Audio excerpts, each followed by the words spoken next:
नमस्कार, capital TV का खास शो राहुल का अग्निपथ देख रहे हैं आप। मैं हूं आपके साथ पूजा। जब पूरी दुनिया भारत को एक उभरती ताकत के रूप में देख रही है, जब मोदी सरकार की डिप्लोमेसी और नेतृत्व वैश्विक मंच पर सम्मान पा रही है, तब राहुल गांधी विदेशी मंचों से अपने ही देश को कमजोर बताने में जुट गए हैं। दरअसल राहुल गांधी का पैटर्न अब साफ हो चुका है। भारत की जनता उन्हें नकार चुकी है। अपने देश के मंच उन्हें भाव नहीं देते तो वो विदेश की धरती चुनते हैं और वहां खड़े होकर भारत को ही कटघरे में खड़ा करते हैं। और इस बार भी राहुल गांधी ने वही किया है।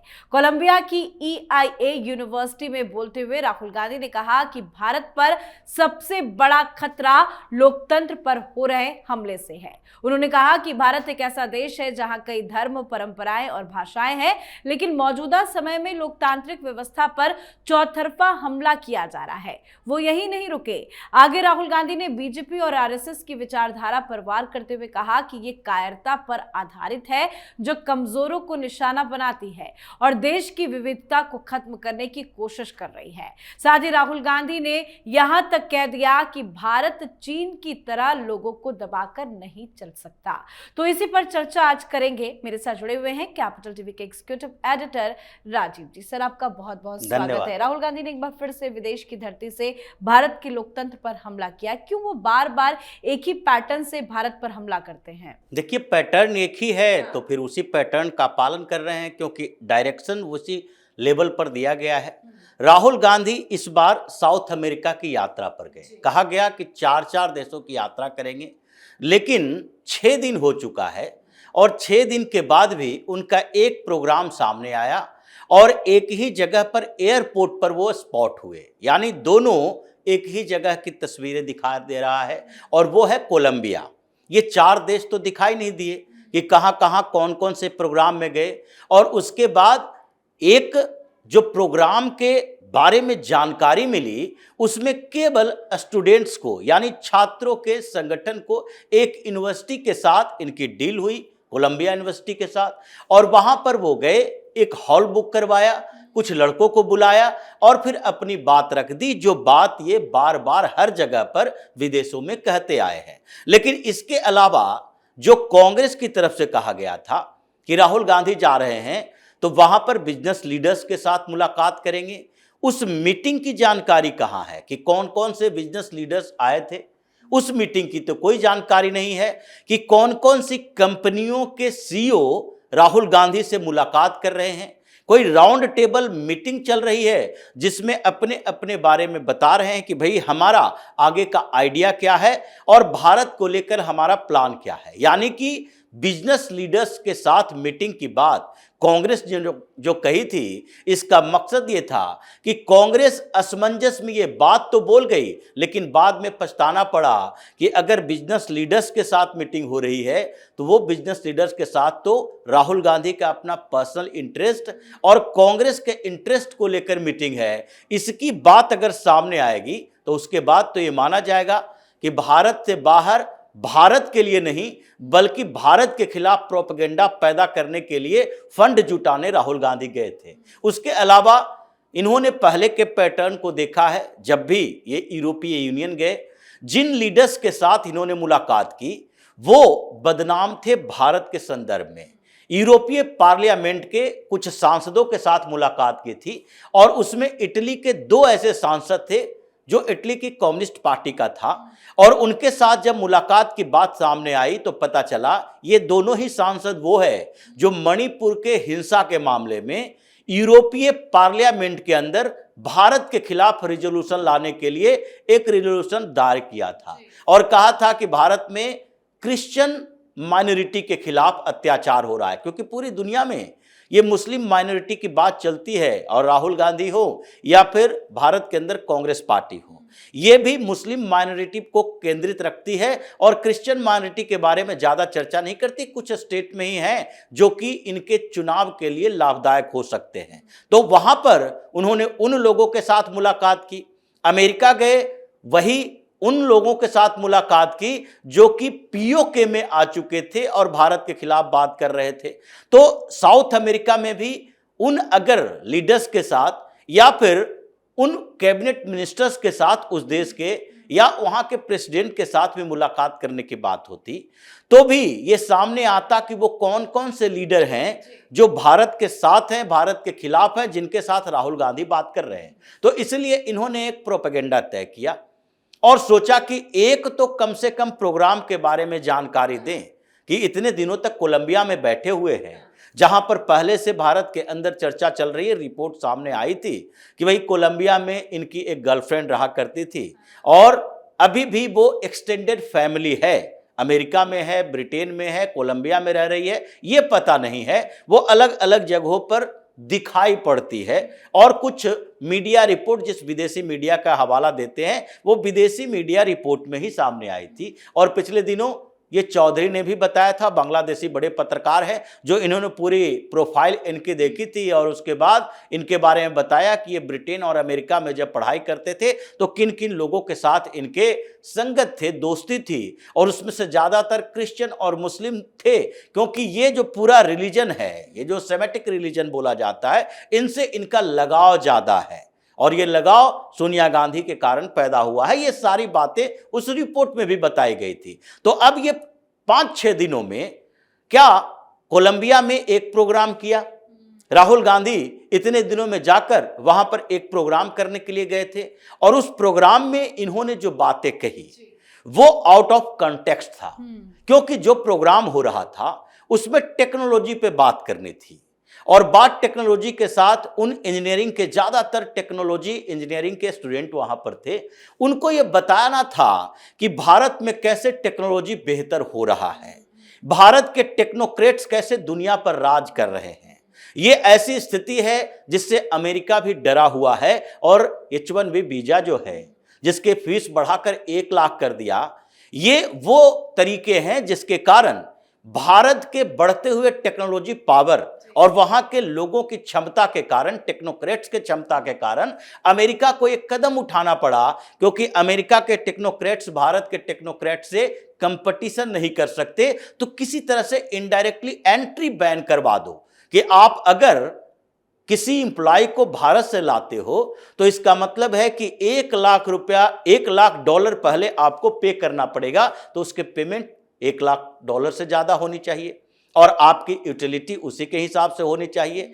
तो इन बातों की चर्चा करने के बदले, इंजीनियरिंग कॉलेजेस के बदले IIT में कैसे व्यवस्थाएं चलती है और भारत कैसे इस टेक्नोलॉजी के मामले में ऊपर बढ़ा, उसके बदले इन्होंने प्रोडक्शन के सेक्टर को चुना, जो बार बार ये टारगेट करते हैं। क्योंकि अगर किसी समय में राहुल गांधी को किसी मुद्दे पर बात करने के लिए कह दिया जाए तो उनका दिमाग इतना नहीं चलता कि उस मुद्दे पर 4 लाइन बोल सके। इसलिए उन्होंने अपना घिसा पिटा मुद्दा लाया और कहा कि देखिए प्रोडक्शन के मामले में भारत कहाँ है, ये प्रोडक्शन की बात की है, टेक्नोलॉजी में रिसर्च एंड डेवलपमेंट की बात की कि भारत दुनिया में कहाँ खड़ा है। और भारत की चर्चा करते हुए ये भूल गए कि जो भारत आज टेक्नोलॉजी के मामले में जिस लेवल पर पहुंचा है और जहां जहां पर भारत की परेशानियां बढ़ी है वो इनकी सरकारों के कारण बढ़ी, क्योंकि रिसर्च एंड डेवलपमेंट ऐसे चीज नहीं है जो 2 महीने, 2 साल या 10-15 साल में एक बेहतर स्थिति पर पहुंचा जा सके। भारत, अमेरिका, ब्रिटेन और चीन, ये सारे देशों की चर्चा जब वो करते हैं, यूरोप के देशों की चर्चा करते हैं, तो ये नहीं बताते कि भारत तो 1947 में आजाद हुआ और उससे पहले अमेरिका में टेक्नोलॉजी डेवलप था, ब्रिटेन में टेक्नोलॉजी डेवलप था। यहाँ गाड़ी, कार, ट्रेन, जहाज, हर जगह पर, हर सेक्टर में वहां इन्वेंशन हो रहे थे, क्योंकि वो सेल्फ डिपेंडेंट था और हम गुलाम थे। लेकिन उसके बाद की स्थिति की तुलना अगर आप चीन और भारत की करते हो तो 1947 और चीन का क्रांति के बाद 1948, यानी कि 1 साल का गैप है। चीन अगर आगे बढ़ा है तो 2014 से पहले भी आगे बढ़ा था भारत ने टेक्नोलॉजी के सेक्टर में, और उसमें जिम्मेदारी कांग्रेस की थी। ये आज बार बार कहते हैं प्रोडक्शन में हम कमजोर है, सर्विस सेक्टर में आगे हैं। क्यों? क्योंकि आपने सर्विस सेक्टर को प्रमोट नहीं किया, बल्कि भारत की ये क्षमता थी युवाओं की, क्योंकि सर्विस सेक्टर वो है, सर्विस देने वाला व्यक्ति, और उस व्यक्ति की क्षमता सामान्य स्थितियों में भी वो बेहतर परफॉर्म कर सकता है, स्कॉलरशिप लेकर बाहर जा सकता है, और वही भारत ने किया। भारत के युवा क्षमतावान थे, इसलिए सर्विस सेक्टर में पूरी दुनिया को कंपीट किया। और भारत के प्रशासक, भारत के राजनेता, भारत में शासन करने वाली पार्टियां इतनी कमजोर थी कि यहां प्रोडक्शन सेक्टर को कमजोर कर दिया, उसे रोजगार के लिए बाहर जाना पड़ा। जैसे बिहार की बात होती है कि वहां पर प्रोडक्शन नहीं हुआ, वहां पर फैक्ट्रियां नहीं लगी, तो वहां के युवा ऐसे नहीं हैं कि उनकी क्षमताएं कम हो गई। वहां आईएएस, आईपीएस, आईआईटीएन ये सारे संख्या ज्यादा है, लेकिन वहां पर उसके लिए रोजगार नहीं, प्रोडक्शन का सेक्टर कमजोर रहा। उसी तरीके से वहां स्किल्ड लेबर ज्यादा है, लेकिन वहां पर रोजगार नहीं मिला। भारत के संदर्भ में यही चीजें थी कि आपने यहां के सेक्टर को कमजोर कर दिया, इन्वेस्टमेंट करने नहीं दिया, इकोनॉमी को क्लोज करके रखा और उसके साथ इंडस्ट्री बनने नहीं दिया, तो यहां प्रोडक्शन का सेक्टर कमजोर हुआ। जबकि सर्विस सेक्टर के लिए आपकी जरूरत नहीं थी, वो व्यक्तिगत क्षमता की बात होती है। इंजीनियर बना, बेहतर इंजीनियर बना तो बेहतर काम किया, डॉक्टर बना, बेहतर डॉक्टर बना, साइंटिस्ट बना तो वो यहां अगर इसरो में मौका नहीं मिल रहा, वो नासा में जाकर अमेरिका के लिए काम किया।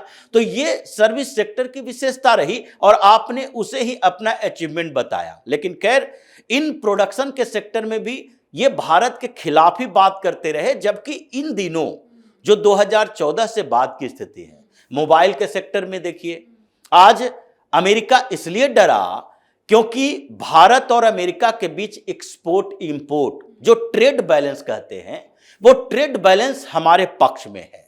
$40 बिलियन से ज्यादा हमारे पक्ष में है, यानी कि हम उतने का सामान ज्यादा भेज रहे हैं अमेरिका को। तो प्रोडक्शन सेक्टर नहीं है तो हम सामान कहां से भेज रहे हैं? अगर हम एक्सपोर्ट कर रहे हैं तो इसके पीछे प्रोडक्शन सेक्टर की बेहतरी ही है। अगर हम मोबाइल यहां से भेज रहे हैं, अगर अमेरिका का राष्ट्रपति डोनाल्ड ट्रंप कह रहा है कि भारत में जाकर आईफोन की फैक्ट्री मत लगाओ, वहां जहां की भारत से प्रोडक्शन करके 70% अमेरिका के आईफोन के मार्केट के जरूरतों के पूरा भारत से करने की बात की जा रही थी, उसे अमेरिका यानी डोनाल्ड ट्रंप ने रोकने की कोशिश की। प्रोडक्शन का सेक्टर इसी से कहते हैं। 240 से ज्यादा मोबाइल कंपनियां इन दिनों यानी कि पिछले 10 सालों में बनी है, इसी को प्रोडक्शन सेक्टर कहते हैं। हर क्षेत्र में, डिफेंस टेक्नोलॉजी में हम आज आत्मनिर्भर ही नहीं हैं, बल्कि हम ऐसे टेक्नोलॉजी, ऐसे डिफेंस प्रोड्यूस कर रहे हैं जिसकी मार्केट अफ्रीका से लेकर यूरोप तक बना हुआ है और हम उसको एक्सपोर्ट कर रहे हैं। एलसीए एक्सपोर्ट कर रहे हैं, हम हेलीकॉप्टर एक्सपोर्ट कर रहे हैं, छोटे छोटे ऐसे हथियार एक्सपोर्ट कर रहे हैं जो दुनिया के कोने कोने से जिसका डिमांड है। तो प्रोडक्शन के सेक्टर की बात ये 2014 से पहले की कर रहे थे, लेकिन इनका मकसद ये तुलना करना नहीं है। इनका मकसद था कि किसी भी तरीके से हम भारत को नीचे दिखाएं। उसी तरह डेमोक्रेसी की बात आ गई। वो टेक्नोलॉजी जानने वाले बच्चों के सामने, जिसमें आपका सवाल ही ये नहीं था कि आप डेमोक्रेसी पर, दुनिया की व्यवस्थाओं पर चर्चा करें, वहां पर जाके आप भारत के एक प्रबुद्ध राजनेता की तरह बात करने लगे। पूरा हाव भाव चेंज कर लिया। भारत में घूमते हुए आप हमेशा हर जगह जाते हो तो टी शर्ट और जीन्स कपड़ा पहन के जाते हो। वहां पर आप गए तो देखा कि वहां के लोग या फिर पूरी दुनिया के लोग भारतीय राजनेता को देखते हैं, इंडियन पॉलिटिशियन को देखते हैं, कोई मंत्री हो, यहां तक कि प्रधानमंत्री मोदी को ज्यादा देखते हैं। उनका ड्रेस कोड क्या होता है, तो इसी तरह हमारा ड्रेस कोड बदलना चाहिए। कोलंबिया में जाते, मंच पर जाने के पहले ये कुर्ता पैजामा जैकेट पहनकर चले गए। वहां एक प्रबुद्ध राजनेता की तरह दिखना है, नहीं तो कोई विश्वास नहीं करेगा कि ये नेता है। एक सवाल ये भी खड़ा हो रहा है कि राहुल गांधी को तो हमारे देश में कोई भी यूनिवर्सिटी या कहीं पे भी तो इनविटेशन नहीं दिया जाता है कि आइए मंच साझा कीजिए, कुछ भाषणबाजी कीजिए। इवन उनकी जब सरकार थी 2004 से 2014 तक, तब भी राहुल गांधी को कभी निमंत्रण नहीं दिया जाता।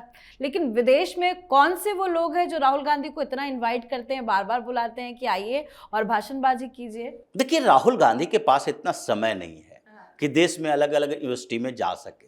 ये यूनिवर्सिटी का प्रोग्राम यूनिवर्सिटी ने ऑर्गेनाइज किया, वहाँ के स्टूडेंट यूनियन ने ऑर्गेनाइज किया, वहाँ के किसी प्रोफेसर ने ऑर्गेनाइज किया। इसके लिए कोई बड़ी बात है तो होती नहीं है। देश में भी अगर वो चाहेंगे तो हर जगह पर जाएंगे, लेकिन उनको फायदा नहीं दिखता है नुकसान। कि भारत के अंदर अगर हम दिल्ली यूनिवर्सिटी में जाते हैं, हुड आउट हो जाएगा तो क्या करेंगे। बिल्कुल। अगर जेएनयू में जाते हैं, वहां उसी के बीच के, जैसे ये रैली में जाते हैं तो इनके 500 मीटर के दायरे में लोग नहीं रहते, जेड प्लस सिक्योरिटी है। लेकिन अगर यूनिवर्सिटी के कार्यक्रम में जाते हो, पहले एक बार ये दिल्ली यूनिवर्सिटी के कार्यक्रम में गए थे जिसके परमिशन को लेकर हंगामा हो गया, क्योंकि वहां भी एनएसयूआई का मेंबर है सब, और उन लोगों ने बुलाया था, वहां पर गए, हुड आउट हो गया, राहुल गांधी के खिलाफ भी बात होने लगी और मुर्दाबाद के नारे भी लगने लगे, क्योंकि इनकी एक्टिविटी जो इन सालों में रही है उसमें इनके खिलाफ बोलने के लिए लोगों के पास बहुत सारे मसाले हैं कि आप हर जगह प्रोपेगेंडा भारत के खिलाफ करते हो।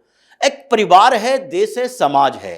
अगर परिवार के अंदर बैठते हैं तो परिवार की बुराई कर सकते हैं, परिवार के बाहर जाते हैं तो परिवार के अंदर की बातों को लेकर अगर हम बाहर में चर्चा करें तो आपका नाम कितना भी आप महान हो, विभीषण पड़ेगा। ये विभीषण ऐसा व्यक्ति नहीं था जो कि राक्षसी प्रवृत्ति का था, वो महात्मा कहा जाता था। ये विभीषण बार बार ये कहा जाता है कि वो राम भक्त, विष्णु भक्त, वो एक सदाचारी व्यक्ति थे, लेकिन फिर भी उन्होंने घर की बात की, भगवान राम से दोस्ती की, यहां की चर्चा वहां जाकर की, भेद खोला। आज विभीषण का नाम कोई ईमानदारी सच्चाई के लिए नहीं लिया जाता, घर का भेदी लंका ढाई की बात की जाती है, और विभीषण शब्द का उपयोग होता है तो एक चुगलखोर के तौर पर होता है। इसीलिए राहुल गांधी के साथ यही स्थिति है। और वहां उन्होंने देखिए कितना ड्यूबियस मानसिकता है कि पहले प्रोडक्शन सेक्टर के बारे में वो बात कर ली, उसके बाद इनको यहाँ के ब्रांड एम्बेसडर जो हैं, जो पैसे देते हैं, उन्होंने कहा भाई मेरा कोलंबिया में ठीक ठाक स्थिति है तो मेरे बारे में भी चर्चा कर लो, थोड़ा तो मेरे बारे में बात करो, कुछ तो प्रचार कर लो। वहां पर सलमान खान से प्रचार तो करवाएंगे नहीं, तो ये सीधे निकल गए बाइक लेके, और पल्सर बाइक जो बजाज कंपनी की है उसके साथ अपनी फोटो डाल दी और क्रॉनिक कैपिटलिज्म की चर्चा करने लगे। भाई यही तो है वो जमुनालाल बजाज से चलता हुआ यहां तक, जिसको गांधी का पांचवा पुत्र कहा जाता था, जो व्यक्ति कांग्रेस का फंड देने वाले लोग रहे हैं, बजाज कंपनी जो आजादी से पहले चल रही है, टीवीएस जो पहले से चल रही है, आप उसको कहते हो कि ये बिजनेस हाउसेस वो हैं जो नए तरीके से पैदा हुए, और जिसकी पहली दूसरी पीढ़ी है, अंबानी की दूसरी पीढ़ी है, तीसरी पीढ़ी अभी बेहतर तरीके से एस्टेब्लिश भी नहीं हुई। अडानी की पहली पीढ़ी अभी गौतम अडानी ही काम कर रहे हैं, लेकिन फिर भी उनको उसके ऊपर आरोप लगाते हो। तो ये इनका जो पूरा एजेंडा है एक्सपोज हुआ है। ये भी पता चला है कि वहां कोई बिजनेस मीटिंग, वहां कोई स्टूडेंट ऑर्गेनाइजेशन से बातचीत करने के लिए नहीं गए थे। ये तो बताना था कि भारत के खिलाफ में हम बाहर में जाकर बोलेंगे ही, क्योंकि इनके विदेशी एजेंट इनसे यही उम्मीद करते हैं। इनका मकसद तो केवल एक नए ट्रिप पर जाना था, जहां पर अपने वो एक्सटेंडेड फैमिली के साथ घूमना फिरना, और फिर एक प्रोग्राम बनाकर बता देना कि यहां हम कोई काम से आए हैं और वो काम दिखाना है, इसलिए मजबूरी हो गई कि इस प्रोग्राम में जाना पड़ा। बिल्कुल सर, बहुत बहुत धन्यवाद सर समझाने धन्यवाद। के लिए। तो दक्षिण अमेरिका की धरती पर बैठे राहुल गांधी को एक बार फिर भारत में सिर्फ और सिर्फ कमी ही दिखी है। कोलंबिया की EIA यूनिवर्सिटी में आयोजित the future is today conference में राहुल गांधी ने वही घिसा पिटा राग अलापा, भारत का लोकतंत्र खतरे में है, मोदी सरकार तानाशाही चला रही है, बीजेपी RSS की विचारधारा कायरता पर टिकी है। वैसे ये कोई पहली बात नहीं है जब राहुल गांधी इस तरह के बयान दे रहे हैं, उनकी अब ये आदत बन चुकी है। पर इस तरह के बयानों से राहुल गांधी को कहीं फायदा नहीं बल्कि नुकसान ही नुकसान होता नजर आ रहा है। तो आप भी अपनी राय कमेंट करके लिखिएगा। देखते रहिए कैपिटल TV। नमस्कार।